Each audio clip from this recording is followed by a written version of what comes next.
ആം ആദ്മി പാർട്ടിയുടെ ക്ഷേമ പദ്ധതികൾക്കെതിരായ കോൺഗ്രസ് നീക്കത്തിൽ ഇന്ത്യ മുന്നണിയിൽ അതൃപ്തി തുടരുന്നു. ദില്ലി തെരഞ്ഞെടുപ്പിൽ ആം ആദ്മി പാർട്ടിക്കെതിരായി പ്രചരണം നടത്താൻ ബിജെപിക്ക് ആയുധം നൽകുകയാണ് കോൺഗ്രസ് എന്ന വിമർശനമാണ് ശക്തമാകുന്നത്. ദില്ലി നിയമസഭാ തെരഞ്ഞെടുപ്പ് അടുത്തിരിക്കെ ആം ആദ്മി പാർട്ടിയെ ദുർബലമാക്കാനുള്ള ബി.ജെ.പി. നീക്കങ്ങൾക്ക് പിന്തുണ നൽകുന്നതാണ് കോൺഗ്രസിന്റെ നീക്കങ്ങൾ. ഇതിനെതിരെ കടുത്ത വിമർശനങ്ങളാണ് ഇന്ത്യ മുന്നണിയിൽ ഉയരുന്നത്. ബി.ജെ.പിക്കെതിരെ പ്രതിരോധ കവചം തീർത്ത ഇന്ത്യ മുന്നണിയിലെ പ്രധാന പാർട്ടിയായ കോൺഗ്രസ് ദില്ലിയിൽ ആം ആദ്മി പാർട്ടിയെ അസ്ഥിരപ്പെടുത്താനാണ് ശ്രമിക്കുന്നത്.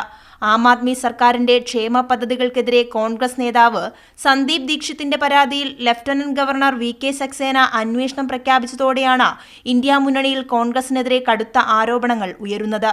അർഹരായ സ്ത്രീകൾക്ക് പ്രതിമാസം 2100 രൂപ വീതം നൽകാനുള്ള മഹിളാ സമ്മാൻ യോജനയിൽ അഴിമതി നടത്തുകയാണെന്ന ആരോപണമാണ് കോൺഗ്രസ് നേതാവ് പരാതിയിൽ ഉന്നയിച്ചത്. കോൺഗ്രസും ബി.ജെ.പിയും ചേർന്ന് ക്ഷേമ പദ്ധതികൾ അട്ടിമറിക്കാൻ ശ്രമിക്കുകയാണെന്ന് ആം ആദ്മി പാർട്ടി കൺവീനർ അരവിന്ദ് കെജ്രിവാൾ തുറന്നടിച്ചു. ആം ആദ്മി പാർട്ടിയുടെ വിജയ സാധ്യതകൾ അട്ടിമറിക്കാൻ ലഫ്റ്റനന്റ് ഗവർണറെ ദുരുപയോഗം ചെയ്യുകയാണെന്നും കെജ്രിവാൾ ചൂണ്ടിക്കാണിച്ചു. ഹരിയാന നിയമസഭാ തെരഞ്ഞെടുപ്പിൽ എതിരായി മത്സരിക്കേണ്ടി വന്നപ്പോഴും കോൺഗ്രസിനെതിരെ ഒരു വാക്കുപോലും പറഞ്ഞിട്ടില്ലെന്ന് ആം ആദ്മി പാർട്ടി രാജ്യസഭാംഗം സഞ്ജയ് സിംഗ് ഓർമ്മിപ്പിച്ചു. കോൺഗ്രസ് നേതാവ് അജയ് മാക്കന്റെ കെജ്രിവാളിനെതിരായ രാജ്യദ്രോഹി പ്രയോഗത്തിൽ നടപടിയെടുത്തില്ലെങ്കിൽ കോൺഗ്രസിനെ ഇന്ത്യ കൂട്ടായ്മയിൽ നിന്ന് പുറത്താക്കണമെന്നും ആം ആദ്മി പാർട്ടി പ്രതികരിച്ചു.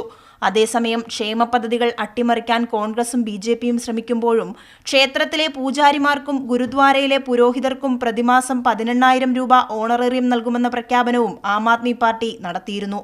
കൈരളി ന്യൂസ്, ദില്ലി.